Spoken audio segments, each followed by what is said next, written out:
ये हैं Vivek Agnihotri, the Tashkent files, फिर द कश्मीर फाइल्स और अब फाइनली द बंगाल फाइल्स जैसी फिल्मों को बनाने वाले डायरेक्टर। इंटरेस्टिंग बात यह है कि अगर आप लोग आज से कुछ साल पीछे जाएंगे तो ये विवेक अग्निहोत्री हेट स्टोरी और जिद जैसी फिल्मों को बनाया करते थे। अब ये फिल्में किस तरह की हैं ये खुलकर तो नहीं बताया जा सकता है, बस आप इतना समझ लीजिए कि जो भारतीय कल्चर है, जो भारतीय संस्कृति है, उसमें इस तरह की फिल्मों को ना तो फैमिली के साथ बैठकर देखा जा सकता है और ना ही अगर किसी ने जाने अनजाने में इनको तन्हा भी देख लिया है तो वो चार लोगों में खड़े होकर ये बता सकता है कि मैंने इस तरह की फिल्म देखी है। अब इस तरह की फिल्मों में विवेक अग्निहोत्री को उस दौर में कामयाबी मिली या नहीं मिली ये तो एक अलग टॉपिक है, मगर हम देखते हैं कि अचानक से फिर विवेक अग्निहोत्री का हृदय परिवर्तन होता है और ये फैसला करते हैं कि अब से ये हिस्टोरिकल और पॉलिटिकल फिल्म्स बनाएंगे, और सिर्फ हिस्टोरिकल ही नहीं बल्कि इस तरह की हिस्टोरिकल फिल्म्स बनाएंगे कि जो एक खास कम्युनिटी मतलब कि हिंदू धर्म के लोगों को उनका असली इतिहास जानने में मदद करेंगी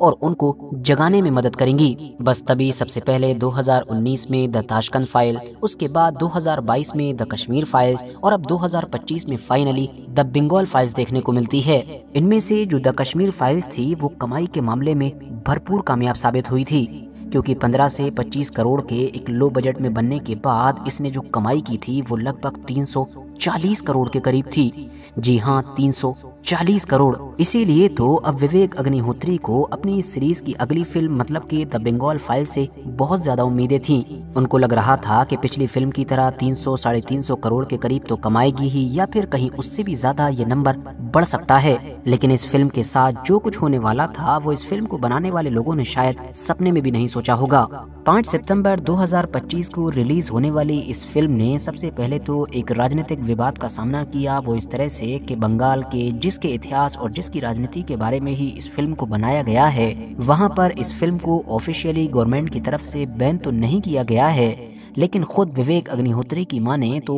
उनकी इस फिल्म को अनऑफिशियली बैन जरूर कर दिया गया है। मतलब वहां पर जितने भी थिएटर्स हैं या मॉल्स के अंदर भी जो सिनेमा हॉल्स होते हैं उनमें से कोई इनकी इस फिल्म को चला ही नहीं रहा है। और इनके मुताबिक ये सब कुछ इसलिए हो रहा है क्योंकि जो गवर्नमेंट है उसने इन लोगों को ऐसा करने से मना कर रखा है। कुल मिलाकर भारत के सारे ही इलाकों में ये नॉर्मली रिलीज हुई और इसका खूब प्रचार भी किया गया था, लेकिन पहला दिन कंप्लीट होते ही ये क्लियर होने लगा था कि ये गाड़ी किस तरफ जा रही है। और अब जिस वक्त इस वीडियो को रिकॉर्ड किया जा रहा था ऑलरेडी लगभग 5 दिन गुजर चुके हैं और ये फिल्म 10 करोड़ का भी आंकड़ा नहीं छू पाई है, बावजूद इसके कि इसका जो बजट है वो अलग अलग सोर्सेज से 30 से 50 करोड़ के करीब बताया जा रहा है, जिसका सीधा सा मतलब ये बनता है कि विवेक अग्निहोत्री की इस फिल्म को या उनकी कमाई को अब कोई चमत्कार ही बचा सकता है, वरना अगर सब कुछ ऐसा ही चला जैसा ऑलरेडी चल रहा है तो हिट होना तो भूल ही जाइए, बल्कि ये फिल्म अपनी जो लागत है वो भी नहीं निकाल सकेगी। वैसे आपको याद होगा कि अभी कुछ हफ्ते पहले ही एक और भी फाइल्स आई थी जिसका नाम था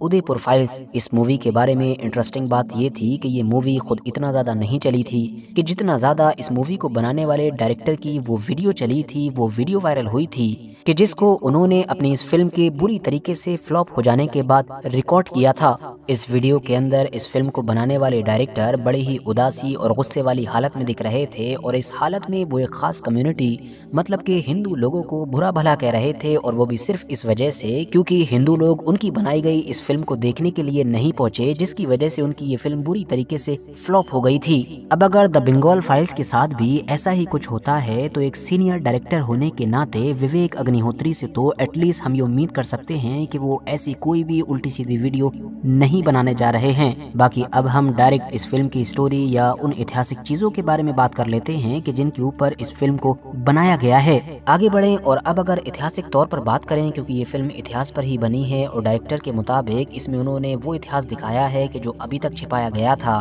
तो जब से ही ये फिल्म रिलीज हुई है अलग अलग मीडिया आउटलेट्स, अलग अलग एक्सपर्ट्स की तरफ से इस फिल्म के ऊपर ये इल्जाम लगाया जा रहा है कि ऐतिहासिक तौर पर भी ये फिल्म सही नहीं है। कोई तो इसको एक सिलेक्टिव प्रोपेगेंडा बता रहा है, तो द हिंदू जैसा एक रेप्यूटेड मीडिया आउटलेट भी इसके बारे में लिख रहा है कि दरअसल इस फिल्म को बनाने वाले जो लोग हैं उन्होंने इसकी कहानी को अपने आप ही बना दिया है। सबसे पहली चीज कि जिसको लेकर ये दावा किया जा रहा है कि वो इस फिल्म में बहुत गलत तरीके से दिखाई गई है वो कुछ और नहीं बल्कि इंडिया के अनऑफिशियल फादर ऑफ नेशन यानी कि गांधी जी हैं। आप में से बहुत सारे लोगों को तो सुनकर भी हैरानी होगी कि गांधी जी जैसे इंसान को इस फिल्म के अंदर निगेटिवली दिखाया गया है, जबकि ये वही गांधी हैं कि जिनको सिर्फ इंडिया ही नहीं बल्कि पूरी दुनिया में ही एक पीस का सिंबल समझा जाता है। जहाँ पर भी शांति की बात होती है तो वहाँ गांधी के एग्जाम्पल दिए जाते हैं। दुनिया के कई ताकतवर, अमीर और अहम देशों के अंदर गांधी जी के स्टेचूज मौजूद हैं, लेकिन खुद गांधी जी के देश के एक फिल्म मेकर को गांधी जी में कुछ और ही नजर आ रहा है।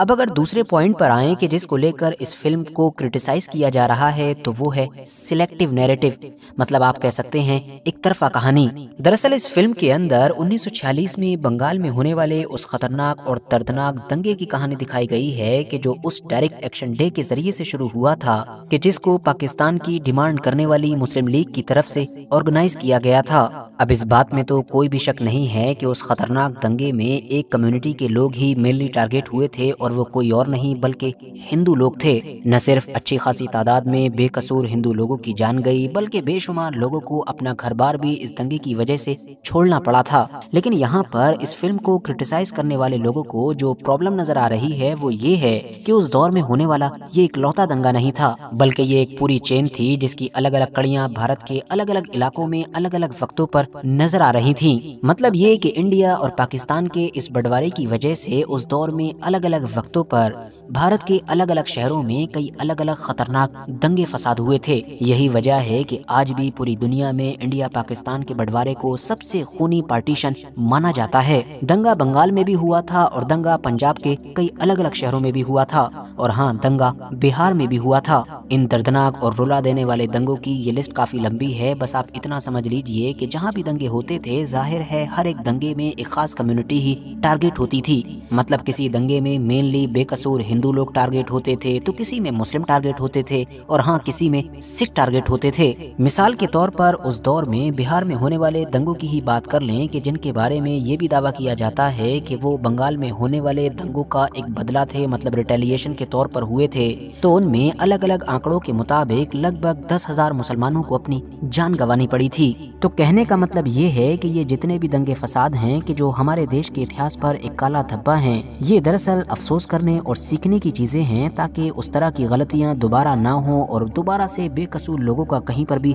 खून ना बहे। ना कि ये ऐसी चीजें हैं कि जिनका इस्तेमाल करके एक बार फिर से नफरत का माहौल पैदा किया जाए और उन्हीं गलतियों को दोहराया जाए। अब इस फिल्म को बनाने वाले डायरेक्टर साहब ने न सिर्फ कहानी ही सिलेक्टिव मतलब एक तरफा दिखाई है बल्कि उससे भी अजीम काम ये किया है कि 1946 के उस पूरे दर्दनाक मामले को प्रेजेंट से जोड़ दिया है। मतलब कहानी को बनाया ही इस तरीके से गया है ताकि ये मैसेज जाए कि जो प्रेजेंट हालात हैं बंगाल के वो भी अलग नहीं हैं। और शायद यही वजह रही होगी कि बंगाल में इस फिल्म को रिलीज नहीं होने दिया गया है, या अगर खुद डायरेक्टर की जबान में कहें तो बंगाल की हुकूमत ने उनकी इस फिल्म को वहां पर अनऑफिशियली बैन कर दिया है। अब जो तीसरा पॉइंट है जिसको लेकर इस फिल्म को क्रिटिसाइज किया जा रहा है वो एक कैरेक्टर को लेकर है जिसका नाम है गोपाल चंद्रा मुखर्जी या फिर गोपाल पाथा। दरअसल ये एक रियल कैरेक्टर हैं कि जिनको इस फिल्म में भी दिखाया गया है, लेकिन जैसे ही फिल्म के अंदर इनका कैरेक्टर दिखाई दिया वैसे ही इनके जो ग्रैंडसन हैं संतनु मुखर्जी, उन्होंने इस फिल्म को क्रिटिसाइज करना शुरू कर दिया।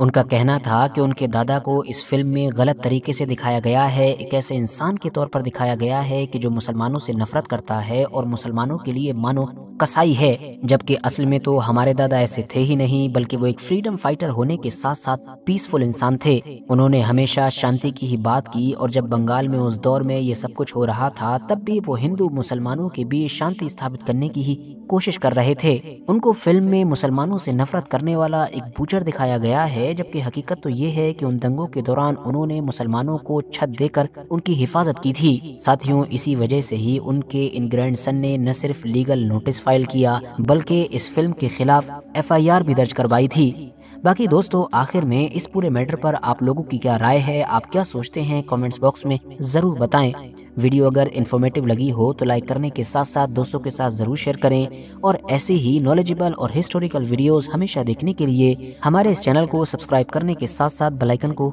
जरूर प्रेस करें।